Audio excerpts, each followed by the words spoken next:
Hi guys, what's going on, and welcome back to another episode of Conqueror's Blade. So today I kind of wanted to touch on all the different hero weapons and different hero classes and kind of give my comment on their current situation in the game.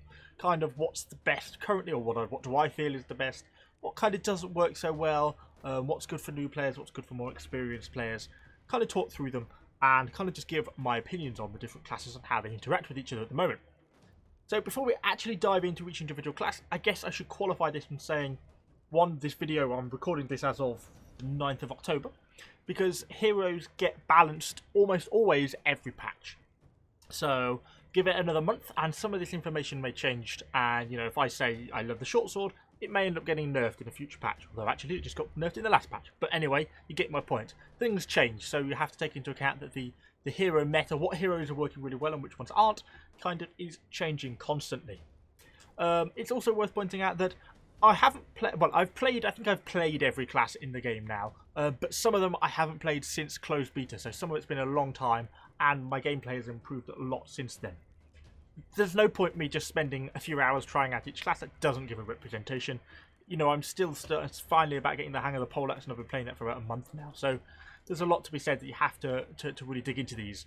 But I do play with a lot of other people who have all these variety of classes. Plus, of course, I'm playing against these other classes quite a lot, so I have a fair idea of kind of how each class is sitting in the game, sort of at the moment. So anyway, so let's dig in. I'm just in the actual tutorial. This is what you'll get when you first start up the game.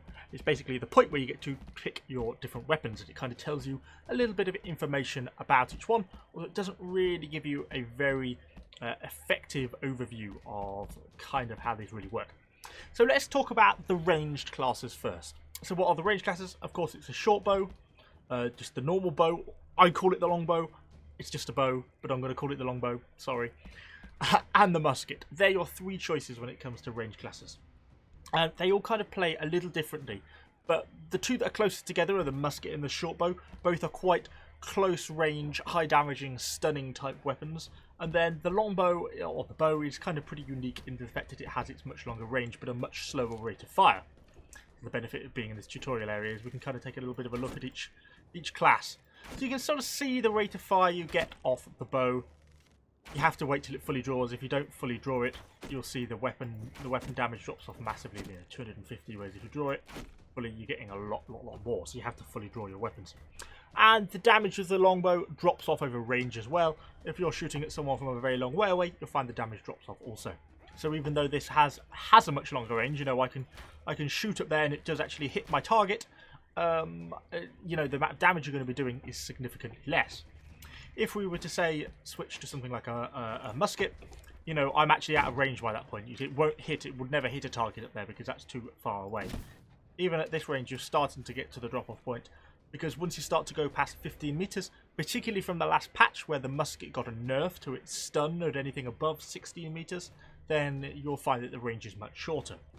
So where does that kind of leave these classes as of now? Well, the bow is actually in quite a nice place, in my opinion. It kind of shows it pretty well, actually, in this diagram, where the range and damage are both very high, and that's true. The long range makes it pretty versatile, and the current damage that it does against enemy heroes is really quite high. Armor certainly kind of got a bit of a reduced in effectiveness in the last sort of pre-season update, which has kind of meant that the bow has come a little bit into its own in terms of its strength at the moment, and is quite a dominant range class of the three. Having said that, the short bow's also in pretty good place. It's pretty much been left alone by and large over the past couple of patches. No major changes. There's a few little small bits here and there, that nothing to be super shocked about. So the short bow, is still in a pretty decent place. I'd probably be putting it second, just behind the longbow. And then finally you kind of have the musket. I just wanted to show you the rate of fire difference in the short bow.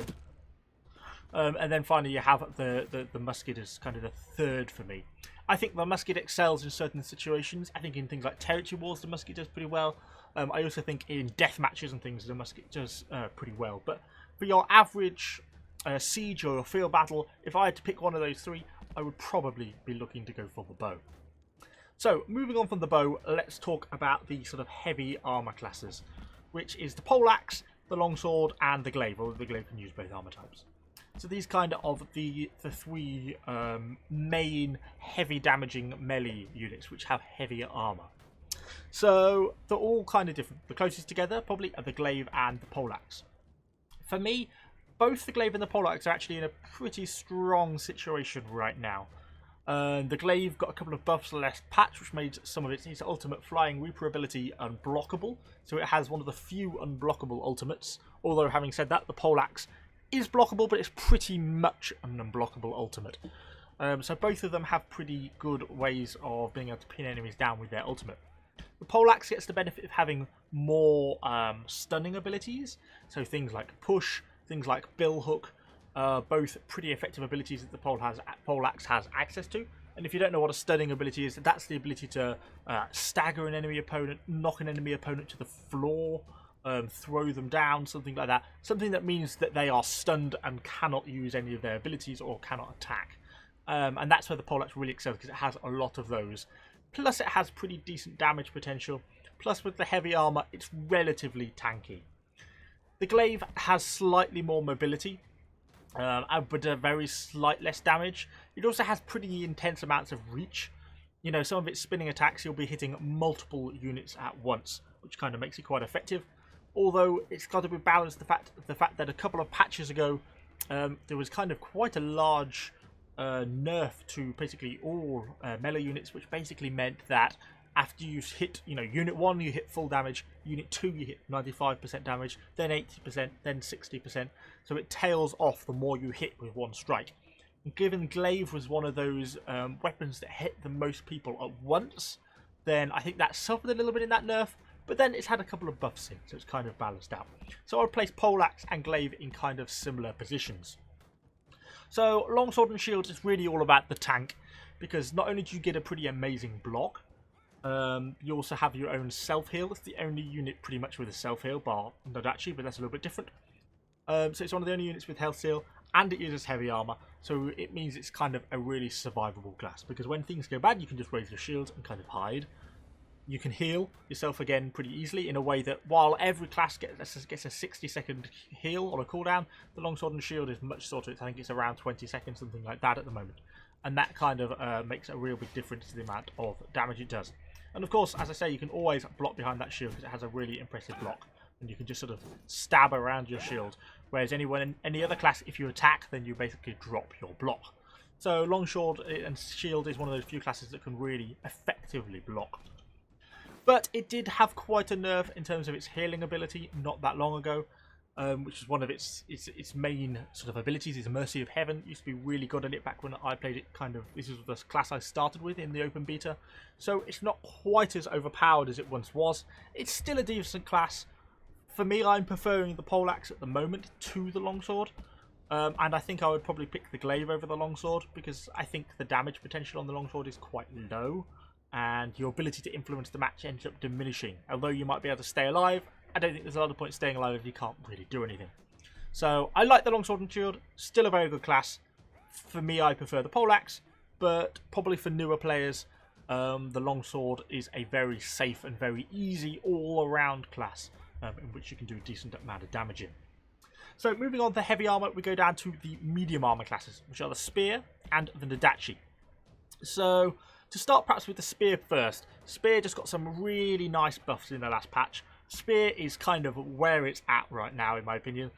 If I was to restart today, Spear would be a serious class, a serious contending class I would look at. I'd probably pick it over the Poleaxe at the moment, because of the buffs it got in the last patch. It means its damage potential is super high at the moment. While it is only medium armor, so it's not super tanky, if you start to get flattened, the fact that you can sort of unleash such a high amount of damage in a really short amount of time. You also get your Cavalry Charge on a horse, so the only unit to really have an effective charge. Kind of combines to make it really quite a nice class at the moment. It's something you really need to be careful of on the battlefield. Pre-patch, it was okay, but it's pretty average. But now it's had that sort of big buff to its like Hurricane's Edge damage and things like that. Then yeah, in a really nice place. Spear. It's kind of where it's the current meta, in my opinion. Although I'm sure some people will disagree, but for me, that's kind of where it's all at. Nodachi, for me, I think that Nodachi is fine. I think it's been languishing a little bit. It has a few unique abilities it kind of revolves a lot around its ability to sort of leech life or lifesteal, where the amount of damage you do is kind of the amount of healing that you get back when you have those abilities activated. So it means it can kind of fling itself into a group of enemies, start hacking and slashing around, and keep itself alive from the amount of health that it gets back from killing those people. To negate the amount of damage that's actually taking. So even though the defense of it actually is kind of low, if you kind of time it correctly with your lifesteal, then you can actually tank quite a lot of damage because you steal health as quickly as you lose it. It kind of makes it quite nice in that sense. But beyond that, the amount of damage it does, while reasonable, isn't amazing. It's not amazingly agile. It doesn't have an amazing amount of stun mechanics because most of them are built around that lifesteal. I think it's a decent class. I don't think it's amazing at the moment, in my opinion. And then we also have the short sword and shield. So this one is really all about stun control. It seems to be really hated on by the devs for the last couple of patches. There's been quite a few nerfs that have gone onto it. The last one it got was a nerf to the cooldown on its iron sides, which kind of meant that some of its tanky abilities can't be activated so often, and it's kind of making it a little bit less defensive than it has been. Because one of its key abilities that it had is something called Iron Sides, which basically goes a long way to making the unit pretty much invulnerable for sort of 7 or 8 seconds, something like that, which enables it to sort of fling itself around, start attacking things without really having to worry about the amount of damage it's going to take, because it has this sort of almost invulnerability. It's like an 80% buff to armor or something like that. It just makes it very strong. It's still an effective class. The amount of stun it has, it has things like throw shields, it has its own little charge, it causes a lot of knockdown. Really an annoying thing to fight against, but its damage potential is so low, I'm not sure how effective it is in sort of most siege battles. I think, again, when you get to things like the death matches, short swords really start to excel in that sort of situation where it's just hero v hero combat, because they can really choose how and when the fight goes down, because they can dominate the fight. They can knock you down pretty much whenever they want, and then as soon as they want to actually get in and get stuck into a bit of sword action and just hacking and slashing each other, they can just activate their iron sides, and the amount of damage you do to them will be very negligible compared to what they can unleash on you. So hero v hero, it's great. I think in siege battles, I think it starts to fall down a little bit more, particularly with the nerfs it's had over the past couple of patches, which have kind of hampered its abilities a little bit, and I think the amount of influence you can impact on a battle kind of becomes a little bit reduced. So that only leaves Dual Blades, the last one. Really strange one. It's had its super highs and its super lows back in closed beta. This thing, Dual Blades, absolutely dominated the game. It would just sneak up on anyone and basically insta-kill you, and there's nothing you can do. It has fallen a long way since then. It's one of those classes that I think people still think is kind of strong at times because it's super annoying to fight against because it gets an invisibility. It's like an assassin class, and it will be able to kind of sneak up on you, pin you down, and start to deal damage with you while you're on the floor. And it kind of basically means you can't really get back until its ability is ended, or unless another friendly hero comes and actually knocks the guy off you. So it feels really frustrating, and if you're quite low on health and get caught by these ones, you're basically caught and dead and nothing you can do. But that doesn't make it a strong class, in my opinion. If anything hits it, it's light armor. It has absolutely no defense. It's almost negative defense on that little graph there at the middle. As soon as it starts to get hit by, a poleaxe, a couple of hits and it's dead.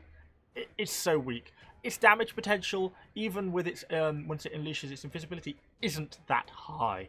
If it attacks me as a 2/3 or a half health poleaxe, I would expect to end up winning, because once it's used its pin ability, I can then stand back up and knock them on the floor, and then I'll just unleash like a Vector Corbin, and they'll be dead before they know it.